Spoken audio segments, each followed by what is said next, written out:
Witnesses थे, इसमें वो लोग भी थे जिन्होंने आपको ये बताया कि यही लोग हैं, लेकिन ये सब लोग अगर अदालत में गवाही दे देते तो शायद जो एक्यूज्ड है वो पकड़ा जाता, जरूर सज़ा हो जाती। जरूर। डीपी यादव ने खुलेआम ये इल्ज़ाम लगाया, सब लोगों के सामने ये कहा कि किस तरह से वहाँ शराब परोसी जा रही थी। उन्होंने ऐसे शब्दों का इस्तेमाल किया जैसिका लाल के बारे में, और उन्होंने कहा कि आपसे इस बारे में सफाई मांगी जाए। How can he say things like this? He's speaking from the way he thinks. We are not people like that at all. And how dare he talk about somebody who gave her life 7 years ago? We are all heartbroken, giving our lives to get justice, and how can he use such bad language? I find that very offensive. बीना, ये सच नहीं है कि आप एक restaurant चला रही थी जिसमें आपका लिकर लाइसेंस नहीं था, कानून आपने तोड़े थे, जिस तरह की पार्टियां वहाँ होती थी, अगर लोग नाराज नहीं होंगे आपसे तो क्या होगा? अब अपने इंडिया में आजकल कितनी जगहों पे रिच एंड फेमस की पार्टियां होती हैं, यही आगे बढ़ रही है अपनी। इसका मतलब कोई भी आके गन लेके किसी को शूट कर सकता है, सेलिब्रिटी को, और उन घर वालों के ऊपर इल्ज़ाम आ जाएगा। किरण जी, आपका 33 बरस का पुलिस का करियर मैंने देखा, पढ़ते पढ़ते लगा कि आपका नाम तो विवादों की देवी होना चाहिए। 1981 में सबसे पहले दिल्ली की जनता ने आपको देखा था जब हर किसी की गाड़ी क्रेन से उठा ली जाती थी। वो जमाना जिसने आपका नाम क्रेन बेदी कर दिया था। बिगड़ी हुई थी, उसका वही इलाज था। लेकिन आपने देखा फिर से बिगड़ गई है, तो वापस ड्यूटी पे आना पड़ेगा।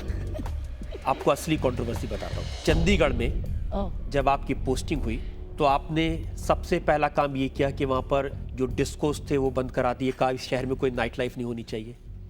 हाँ, कराए बंद, क्योंकि बहुत बिगड़ रहे थे बच्चे।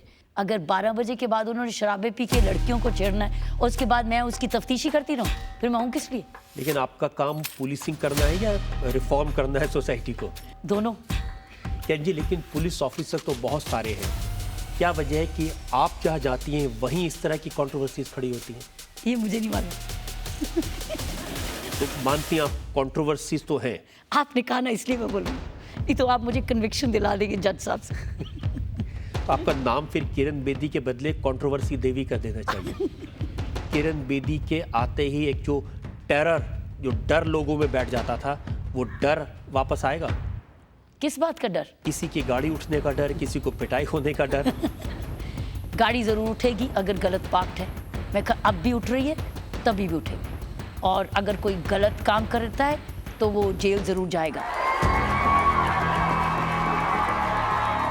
आदित्य पंचोली साहब, अगर अखबार पढ़ें तो उनमें ये लिखा है कि मुंबई की पुलिस आपको ढूंढ रही है और आप यहाँ आपकी अदालत में बैठे। सर, मुंबई की पुलिस अगर चाहे, मैं तो बहुत छोटी सी चीज हूँ, वो दाऊद इब्राहिम साहब को भी पकड़ के ला सकते हैं। कि आज के अखबार में खबर छपी है जिसमें लिखा है कि आदित्य पंचोली पुलिस स्टेशन गए क्राइम ब्रांच में, अपनी गाड़ी में बैठे रहे, जब उन्होंने देखा बहुत सारे मीडिया वाले हैं, टीवी वाले हैं, तो फिर वापस अपने घर चले गए। और मैं तो चाहता हूं कि पुलिस मुझे जल्दी से जल्दी बुलाए और देखे और इंसाफ करे मेरे साथ, कि अगर मैं दोषी हूं तो 100% they should punish me, because it should set a example for the whole of this country and the youth of this country, कि ऐसा जो गलत काम करता है उसको सजा जरूर मिलनी चाहिए, और नहीं है। लगातार एक हफ्ते से अखबारों में, टीवी चैनल पर आप सिर्फ इसलिए सुर्खियों में छप रहे हैं, इसलिए दिखाई दे रहे हैं क्योंकि आप पर इस तरह के इल्जाम लग रहे हैं। सर, हम पब्लिक के सामने नंगे हैं, ठीक है?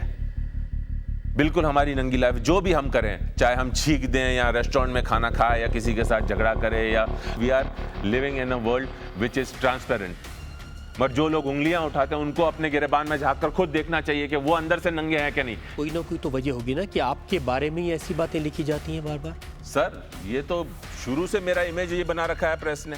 मेरे पे केस काहे के? पार्किंग के, इसके, उसके। ये तो किसी के साथ भी हो सकता है, आम इंसान के साथ हो सकता है।